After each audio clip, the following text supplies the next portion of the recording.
My wife did not come home after her boss's party. At first, I told myself not to worry. That is what husbands do. We make excuses. We trust the person we love. We tell ourselves traffic was bad, the event ran late, her phone died, she stayed at a colleague's house because it was too late to drive. That is what I told myself for hours.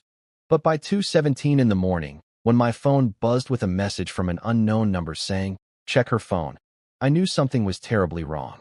I did not know that one message would crack my life open.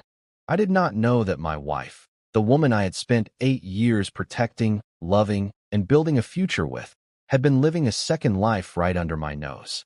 And I certainly did not know that the person she had chosen to destroy me with was the man she called a mentor, her boss, the same man who had smiled at me at company functions, shaken my hand, and told me how lucky Vanessa and I were to have each other. My name is Daniel Carter, and until that night, I believed my marriage was real. By morning, I knew it had all been a lie. Vanessa had left for her boss's annual corporate party at around 7:30 that evening. She had stood in front of the mirror in our bedroom, fastening her earrings with slow, careful movements, looking elegant in a black dress I had never seen before. She said the party would be a big networking thing, that her boss wanted all the senior staff there, and that she might come home late. "Don't wait up," she had said with a smile. I kissed her forehead and told her to have fun. I remember that moment because it was the last time I touched her with love. She looked beautiful. She always did. Vanessa had a way of making any room feel brighter the second she entered it. People noticed her. Men noticed her. I had always hated that part of her life, not because I was insecure, but because some instinct deep inside me never trusted the way she talked about her boss, Gregory Walsh. She said he was demanding. Then she said he was supportive. Then she said he recognized talent. I had met Gregory only twice, but both times I felt something off about him. He was the kind of man who smiled too much, spoke too smoothly, and looked at people like he was measuring what they were worth. Vanessa would dismiss my concerns with a laugh. "You're overthinking it," she would say. "Gregory is just a boss." But that night, when the hours kept passing and she still had not returned, my stomach began to tighten with a feeling I could not explain. I called her at 10:30. No answer. I called again at 11. Straight to voicemail. Again at midnight. Voicemail. At 1:30, I stood by the window, staring at the dark street outside, my thumb hovering over her contact name, trying not to look like a man losing control. Then the message arrived. "Check her phone."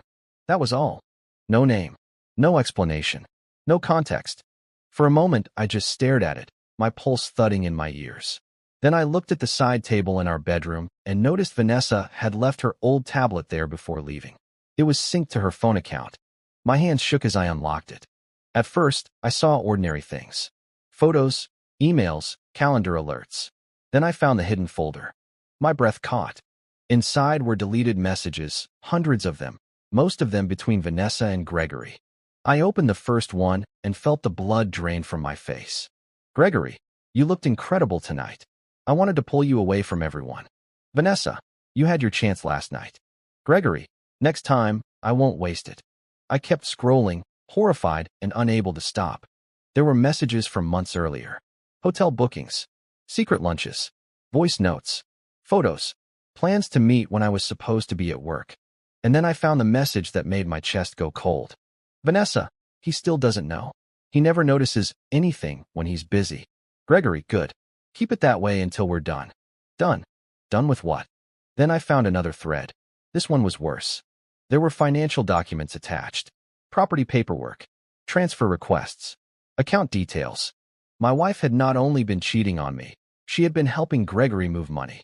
Money from our joint account, money from my business, money I had earned through 12 years of work, sacrifice, and sleepless nights. They were planning to take everything. The house, the savings, the investments, all of it. I sat there in the dark for a long time, hearing only the pounding of my own heartbeat. Then something inside me changed. At first there had been shock, then grief, then rage. But the rage did not explode. It hardened. It became something colder, something more useful. Because when a person hurts you like that, the first instinct is to break something. The second instinct is to make them regret ever touching your life. And by 3:10 in the morning, I had made my decision. I was going to destroy both of them, but not by screaming, Not by begging. Not by confronting them in some dramatic emotional scene they could laugh off later. No, I was going to be patient. And I was going to let them think they were winning. The next morning, I called in sick to work. I barely slept. I spent the entire day printing messages, saving screenshots, copying files, and sending everything to a secure folder. Then I called my attorney, a sharp, no-nonsense woman named Claire Morgan, who had handled my company's legal work for years. When I told her what I found, she did not gasp. She did not ask if I was sure. She simply said, "Send me everything. Do not confront her. Not yet." That was the first solid advice I had heard in 12 hours. Claire reviewed the material and called me back that afternoon. "Daniel," she said, "this is serious." They were preparing a coordinated financial move. If you had confronted her before documenting this, they could have hidden or destroyed half the trail. So what do? You stay calm. You act normal. And you let me quietly freeze what needs freezing. I sat in my kitchen listening to her instructions, staring at the coffee gone cold in front of me. That evening, Vanessa came home at 8:42 p.m. wearing the same black dress, except now it smelled faintly of expensive cologne that was not mine. She smiled like nothing was wrong. "Sorry," she said, tossing her purse on the couch. "The party ran late. Then we all went for drinks." I looked at her carefully, at the faint smudge of lipstick she had wiped too quickly from the corner of her mouth, at the way her fingers trembled just a little as she took off her earrings. "You didn't answer your phone," I said. "It died." A lie. A simple one. Too easy. I nodded and walked into the kitchen to pour her a glass of water. From that moment forward, I stopped reacting. And that silence terrified her more than anger would have. Over the next few days, I watched her closely. She became careful. Too careful. She started leaving her phone face down. She asked me more questions than usual, trying to gauge whether I knew something. She kissed me longer than normal. She laughed a little too hard at my jokes. People think cheaters only betray you physically. That is not true. They betray you in all the tiny performances they put on after the betrayal begins. Every smile becomes an act. Every touch becomes theater. Vanessa was acting all the time now. Meanwhile, Claire was working. She discovered that Vanessa and Gregory had been moving money in stages. Small transfers, disguised as vendor payments and consulting expenses. Gregory had access to a private investment account through a shell company, and Vanessa had been forwarding internal documents from her firm to help him manipulate property valuations. It was bigger than an affair. It was a scheme, and the evidence was getting stronger by the day. Claire also advised me to change all financial access immediately. I opened a new secure account, moved my personal funds, and quietly separated my business income from anything Vanessa could reach. I changed passwords, enabled alerts, and had my accountant audit every transaction from the last 18 months. What we found made my blood boil. Vanessa had tried to move over $60,000 in small increments. Not enough to trigger immediate suspicion. Enough to steal. Enough to vanish. And Gregory had been helping her do it. I wanted to confront her right then. I wanted to slam the evidence on the table and watch the color drain from her face. But revenge is not emotional. Revenge is timing. So I waited. Then I found out the perfect opportunity was coming. Gregory was hosting a private investor dinner the following Friday. He was planning to announce a major new development deal in front of several wealthy partners, city officials, and board members from Vanessa's firm. It was a polished event, full of the kind of people who loved appearances and hated scandal. That was exactly where I would strike. Claire called it my controlled detonation. I called it justice. We built our case carefully. Bank records, email metadata, deleted messages recovered through forensic analysis, internal documents sent from Vanessa's work account to Gregory's private cloud, evidence of inappropriate transfers, evidence of misconduct at work, evidence of betrayal in the marriage. And then, right before the dinner, Claire learned something else. Gregory had been preparing to frame me. Not only was he stealing from me, he had begun drafting a false narrative in case anything went wrong. He had apparently told Vanessa that if I ever became difficult, they could claim I had been unstable, overworked, and financially reckless. They even had a plan to suggest I had been hiding debt and losing control of my own company. When Claire showed me that, I laughed. Not because it was funny, because I could not believe how stupid they were. I was a man who had built a company from one truck and a borrowed toolbox. I had spent 12 years learning every corner of the industry, every number in my books, every legal structure protecting my assets. And they thought they could destroy me with a fake story. Friday night arrived. Vanessa left the house at 6:30 in a silver dress and heels that clicked against the floor like a countdown. Long night. I asked casually. Yes, she said. Big presentation. She leaned over and kissed my cheek. For a second, I nearly recoiled. Then she was gone. At 7, I put on my suit. At 7:30, I walked into the hotel where Gregory's dinner was being held. And at 7:35, Vanessa saw me. Her face changed instantly. Not much. Just enough. A tiny flash of fear before she smoothed it away. Daniel, she said, walking toward me with a smile that did not reach her eyes. What are you doing here? I got invited, I said. Gregory turned from the group beside him, his smile already fixed in place. Ah, Daniel. Great to see you. I shook his hand. His grip was firm, his face calm. Too calm. You look surprised, I said to Vanessa. I didn't know you were on the guest list. I wasn't, I said. But I suppose some things don't need invitations. Gregory laughed politely, though his eyes sharpened. He sensed danger. He just didn't know where it was coming from yet. The dinner began, and for the next hour I sat through speeches, wine pours, and empty business chatter. Vanessa avoided looking at me. Gregory kept glancing at his watch. I let the room settle into its comfortable rhythm. Then, right after dessert, I stood up. A few people turned. Gregory frowned. Daniel. I reached into my jacket and placed a small folder on the table. Before everyone leaves, I said, I think there are some documents worth reviewing. The room fell quiet. Vanessa went pale. Gregory's jaw tightened. One of the investors looked confused. What is this? It's evidence, I said. Evidence of embezzlement, internal document theft, falsified transfers, and a personal relationship between Mr. Walsh and my wife that has been used to facilitate both. You could have heard a pin drop. Vanessa stood so quickly her chair scraped backward. Daniel, stop. No, I said. Gregory tried to recover. This is ridiculous. This is a personal matter, not. It became a business matter when you moved my money, I said. The folder contained copies only. The originals were already in Claire's possession, secured and time-stamped. But the room did not know that. The room only knew what they were seeing. And what they were seeing was enough. Vanessa looked around wildly, searching faces for support, but there was none. Not now. Gregory snapped. You can't prove anything. I smiled for the first time that night. I already have. Then Claire entered the room. She had arrived 10 minutes earlier and waited in the lobby until my signal. Now she walked in with 2 assistants and a stack of legal documents. Actually, she said, he can. The silence after that was beautiful. Investors began reading the documents. Whispering spread across the table. Gregory reached for the folder, but one of the board members pulled it away. Vanessa looked like she might faint. You went through my phone, she whispered. I stared at her. You were planning to empty our accounts and run away with your boss?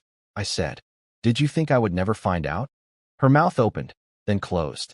Gregory stepped closer. Daniel, let's be reasonable. Reasonable. I repeated. You slept with my wife, stole from my company, and tried to frame me as unstable. Reasonable ended a long time ago.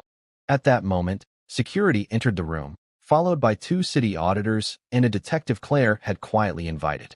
That was the part Vanessa had never expected. She had thought this was a private confrontation. It wasn't. It was an ambush. Gregory's face finally cracked. This is harassment. No, said the detective, opening a file.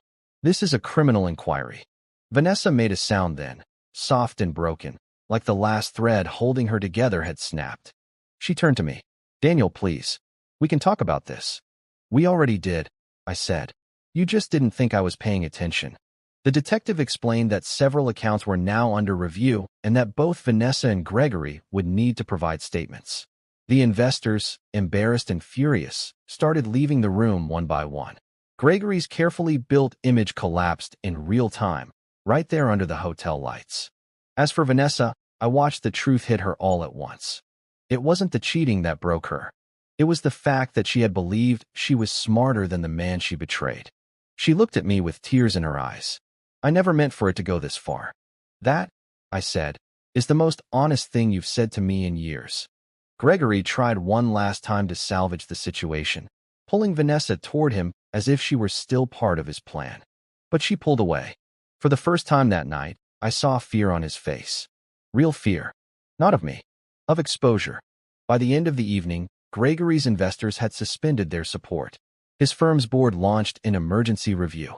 Vanessa was placed on leave pending an internal investigation. The detective took copies of every document Claire had prepared. And me? I walked out of that hotel feeling lighter than I had in months. Not healed. Not yet. But lighter. Because the burden of carrying their secrets was finally gone. The fallout came fast. 3 days later, Vanessa returned home with a suitcase and a face swollen from crying. She said she wanted to explain everything. She said Gregory had manipulated her. She said she felt trapped. She said she was sorry. People always become poetic when they are losing. I listened quietly while she stood in our living room like a stranger begging for mercy. Finally, I asked, "Did you ever love me?"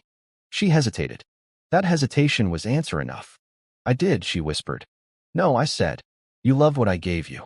Safety, status, stability. You loved the life I built. You just stopped loving the man who built it." She started crying harder then, but I felt nothing. Not cruelty, not satisfaction, just the clean, final silence of a door closing. My attorney had already filed for divorce. Not because I was angry, because I was done. The legal process took months, but by then my business had been fully audited and cleared. Gregory's scheme had cost him everything. His career was gone. His reputation was ruined. Several criminal charges were filed after investigators traced the documents and money trail. Vanessa's firm terminated her employment after as for our house, the accounts, and the assets they had tried to steal, none of it slipped away. Claire protected every cent. In the end, they got nothing. Less than nothing. Because when the full investigation ended, Gregory lost his position, his investors, and eventually his marriage as well. Vanessa lost her job, her home, and the version of herself she thought she could keep hidden forever. But revenge, real revenge, is not just watching people fall. It is becoming impossible to define yourself by what they did to you. That part took me longer. I moved out of the house we had shared and bought a smaller place across town. Quiet. Clean. Mine. I focused on work, on rebuilding, on sleep. I started running again. I cut my hair. I stopped checking the old messages. Some nights were hard. Some nights I would remember the girl Vanessa used to be, or at least the girl I thought she was, and wonder how much of our marriage had ever been real. But time has a way of stripping fantasy from memory. Eventually, what remained was truth. She made a choice. He made a choice. And I made one too. I chose myself. 6 months after the hotel dinner, Claire invited me to review the final settlement documents. She smiled and said, "You did well." I looked at the papers, then at her, and said, "No, I survived well. That's different." She laughed. And she was right. That was different. 1 year later, I still think about that night sometimes. Not because I miss Vanessa. I do not. But because I remember the exact moment I stopped being the man she thought she could fool. It was not when I opened her phone. It was not when I found the messages. It was not even when I watched her face collapse in that hotel room. It was the moment I decided not to cry, not to beg, and not to give her the satisfaction of seeing me destroyed. That was the beginning of my revenge. And it ended the life she had built on lies. As for the unknown number that sent me the message that night, Claire traced it later. It belonged to a junior assistant in Gregory's office, a young man who had become uncomfortable after seeing too much. He sent the warning because he could not live with what they were doing. He did not want credit. He just wanted someone to know. I never met him in person, but I am grateful. Because without that message, I might still be living inside the lie. Instead, I learned the truth. And the truth, painful as it was, gave me my life back.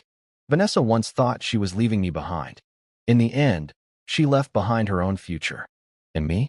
I walked away with my dignity, my business, and my peace. Sometimes people think revenge is about hatred. It is not. Sometimes revenge is simply letting the truth speak louder than the lies. And when it did, everything she had built on betrayal came crashing down. That was the night my wife did not come home. That was the night I opened her phone and saw the truth. And that was the night her perfect life ended forever.